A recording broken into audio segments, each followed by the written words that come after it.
আজকে একটা গুরুত্বপূর্ণ বিষয় নিয়ে আলোচনা করব।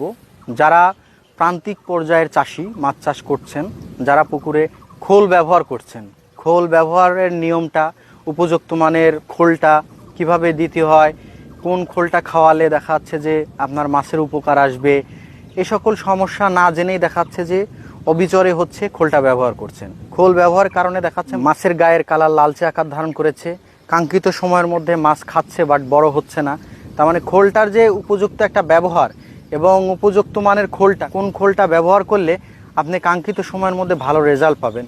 বাজারে অনেক খোল আছে, দেখাচ্ছে সেই খোলগুলো আসলে কতটুকু মানসম্মত, হয়তোবা আপনারা দেখাচ্ছে কম দামে পাচ্ছেন, এই খোলটা ব্যবহার করছেন, ফিডের তুলনায় খাবারের পরিমাণটা কম লাগছে এই জন্য ব্যবহার করছেন, সবই ঠিক আছে। বাট দেখাচ্ছে যে আপনারা যদি কাঙ্ক্ষিত খোলটা যদি কোথায় থেকে পাওয়া যায় এবং গুণে মানে সেরা এবং গুণগত মানসম্পন্ন এবং মাছের বডির জন্য এবং মাছের খাবারের প্রতি দেখাচ্ছে যে আগ্রহ পোষণ করার জন্য কোনটা উপযুক্ত, এই বিষয়টা যদি না ধরতে পারেন তাহলে মাছ চাষের জন্য চরম একটা ক্ষতিকর সম্মুখীন হতে হবে। তাহলে টিএম এগ্রো অ্যান্ড ফিশারিজ এরকম মাছ চাষের ক্ষেত্রে